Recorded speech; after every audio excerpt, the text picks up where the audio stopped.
when I was younger, I didn't really pay attention to climate change.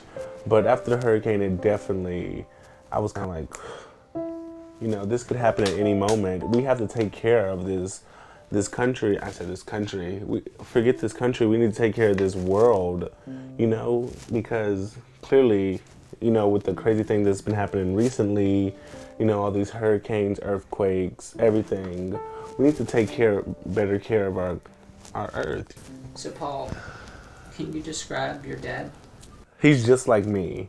He's just like me, like a blast in the glass. He's the happiest, fun-filled person, and he's humble too, and he keeps me humble, And it's good, to keep yourself humble, to keep yourself modest, because, like he always tells me, God can take it in a second.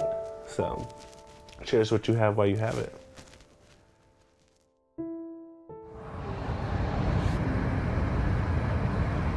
Well, this place has been here since the 60s, the late 60s.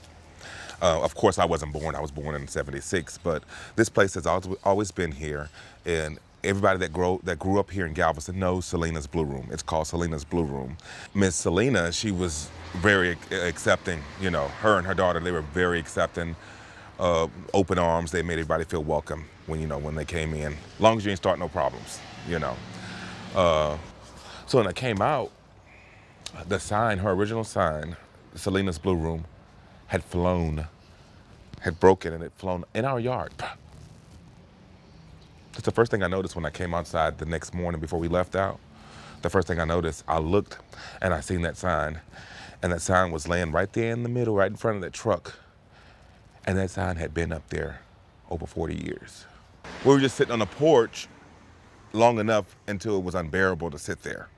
And then, like I said, when the wind picked up so bad, we had the door had a blind over it, like these blinds down here. And when I opened it, the wind just took it, pulled it off the hinges. And so we jumped up. We were afraid, so we jumped up and we went inside. And as the night went on, like I said, the window broke, which caused the wind to rush through the house. And so I took a piece of cardboard and put it against the window. And then I took my bed and my headboard of the bed and slid it up against the window. So that kind of like broke the wind, but it was still seeping in. But it wasn't as bad as it was when we didn't have nothing over it. Yep. The second half of the storm, like I was saying, the second half of the storm, the winds were stronger, and everything. The house started shaking then. I didn't notice the house shaking until the second half of the storm.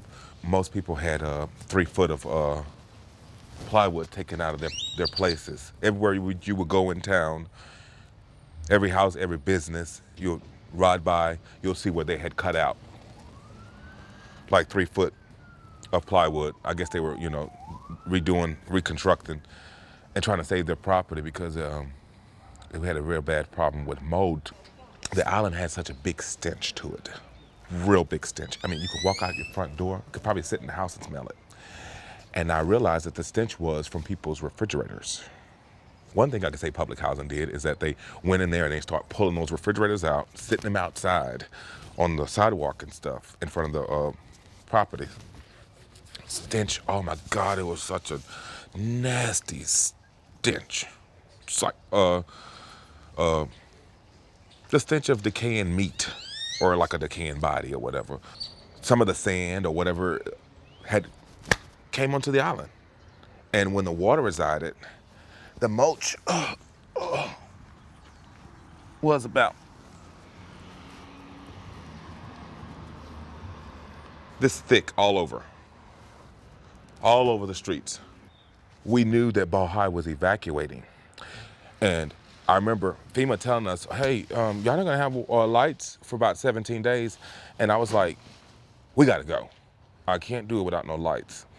So we packed up a little bag, with our identification and, a couple of clothes and stuff.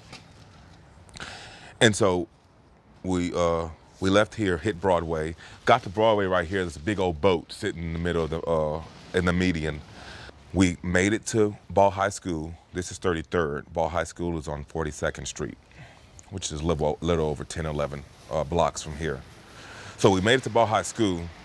We get a block to the school, and I can see in the distance thousands of people.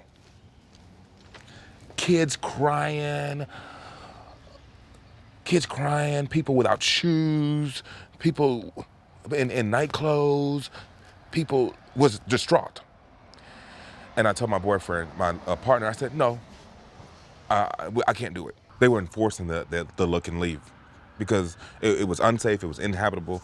So you had state troopers, you had police, and they were around, out and about, telling people, hey, look, you gotta go. You have to go. And so then they declared martial law. They had power companies from out of state coming over to help because the electricity was so bad, so ruined so bad, until it's not just the area power companies could do the job. I was 6 years old when we lived here, and it was public housing. We lived in a unit right up in this area right here. Totally different than what these are. They're flat, one level, but you had an upstairs.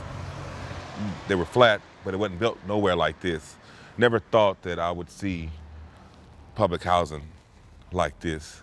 If the public housing was still here, you'll have kids playing, you know, riding their bicycles and playing. They're playing in the courtyard and stuff. You'll hear people playing their music in their apartments. You'll see people. Of course, you don't see anybody now because it's empty, but it's just totally different. There was a lot of violence with these projects, people getting killed and stuff, and drugs and everything. I think Ike helped them out, big time. Now, I also heard that some of these places could run like $700 or $800 a month. Yeah, and if you didn't make a certain amount, then you wouldn't qualify to live here. I think deep down inside, I think they're deterring people from returning. I honestly do. So my view of climate change, I didn't really have a big view about it. I've heard about it. You would hear about it on the news and stuff, and I go, oh well, that's not going to be in my time. I'll be dead and gone by the time, you know, stuff start to act up. You know what I'm saying? So I really didn't have a view on it.